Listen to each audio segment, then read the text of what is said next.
আসসালামু আলাইকুম ভিউয়ার্স। এটা হচ্ছে পোর্টেবল ওয়েট মিটার, যাকে বলে ইলেকট্রনিক স্কেল লেখা আছে যেটা। তো প্রোডাক্টটার দাম নিচে হচ্ছে 250 টাকা। আমি দারাজ থেকে অর্ডার করছিলাম। এটা আপনাদেরকে খুলে দেখাই। তো এটা হচ্ছে সেই ওয়েট মিটারটা। এটার এইখানে কোনো কিছু ঝুলাই দিলে এইখানে হচ্ছে ডিসপ্লেতে দেখা যায়। বক্সের ভিতরে শুধু 2টা ব্যাটারি ছিল। তো ব্যাটারি 2টা আমি অলরেডি এখানে লাগাই নিছি। আর এটা কোনো জায়গায় ঝুলাইতে হবে। এটা কিন্তু আবার ছোট বড় করা যায়। তো এটা কোনো জায়গায় এরকম ঝুলাইয়া তারপরে এর নিচে কোনো কিছু লাগাই দিলে ওয়েট দেখায়। এখানে লেখা আছে 50 কেজি পর্যন্ত মাপা যাবে, 10 থেকে 50 কেজি। তবে মনে হয় না 50 কেজি মাপা যাবে, হয়তো সর্বোচ্চ 10 কেজি পর্যন্ত মাপা যাইতে পারে। ছোটখাটো কাজের জন্য এটা অনেক ভালো।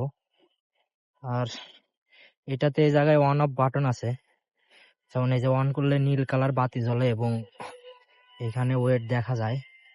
আর ওয়েটটা কিছু সেকেন্ড ধরে রাখার পরে এখানে লক হয়ে থাকে, অর্থাৎ আপনি যদি এটার থেকে ওই জিনিসটা নামায়ও ফেলেন তারপরেও দেখা যাবে যে ওয়েটটা লক হয়ে থাকবে। অর্থাৎ আপনি দেখতে পারবেন যে আসলে কত কেজি পর্যন্ত মাপছেন আর কি। তো এটা আসলে ছোটখাটো কাজের জন্য ভালো। যদি আপনারা হচ্ছে 2 থেকে 4-5 কেজি, 4-5 কেজি 10 কেজি পর্যন্ত কোনো ওয়েট মাপতে চান, সেই ক্ষেত্রে এটা দিয়ে মাপা যাইতে পারে। তো আমার মতো এরকম হয়তো রাস্তার উপরে হাঁটতে হাঁটতে কেউ আনবক্সিং রিভিউ করে নাই কোনোদিন, তারপরেও আমি করলাম নতুন কিছু। তো ধন্যবাদ সবাইকে। এই ছিল আজকের ভিডিও।